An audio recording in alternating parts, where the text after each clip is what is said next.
Well, with behavior-based interview questions, what employers are doing is they're looking at past behavior to get a predictor of future behavior. Let's say they ask, can you give me an example of a time where you took initiative to solve a problem? They want to hear a story about where you took initiative. And you need to organize that using the STAR technique, where you can talk about situation, task, action, and result. What I see a lot of students tend to do is they'll tell us a great story and forget the results. That's like watching a great movie and not seeing the ending of it. Well, the STAR technique helps organize their thoughts. Behavioral interviewing is telling a story. You're telling us a story, you're setting up the situation so we understand exactly what you're doing. You know, you set the frame, you set the picture for us in our minds. The task is, you know, what was the problem, what was the issue, set that piece up. And I want to know what you did, not my manager did this or we did this. I want to hear a lot of what did you specifically do? And the results, how did it end? It's like telling a joke and not giving the punchline if you don't add the results in there. When they get those behavioral questions, take it back to a specific example, explain what they did, set it up, give the details, and include a lot of names, dates, times, numbers, and places. The more details you can give, it really helps the employer understand the depth and breadth of what you accomplished. Oftentimes if a student is giving examples that say, we did this and we did that when they're talking about a committee, I will stop them and say, that's great that your committee did that, but what specifically did you do?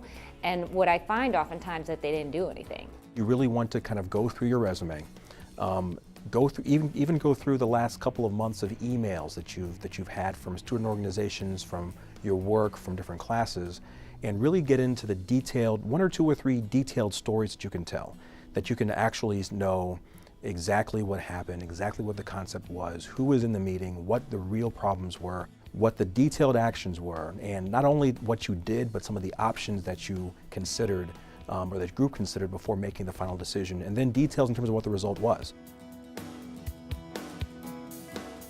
Well, David, can you tell me about a time where you set a goal and you thought you did everything possible to achieve that goal but still fell short? Sure. Actually, I had a similar experience to that during my internship during the summer of 2010 with UBS Investment Bank.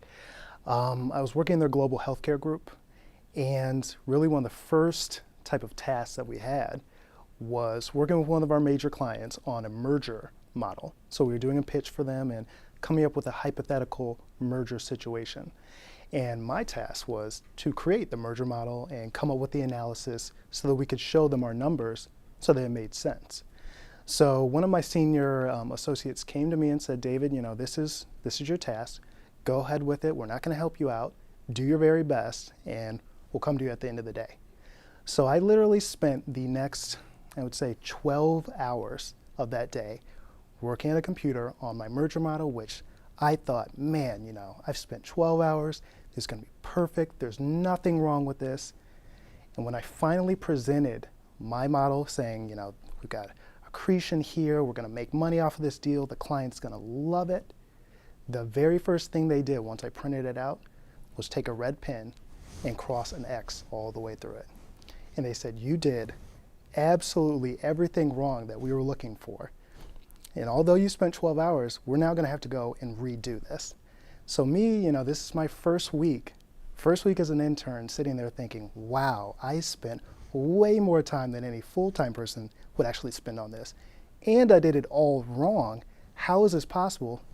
I'm not going to get a job at all. And now all my dreams of doing investment banking are ruined from this one engagement.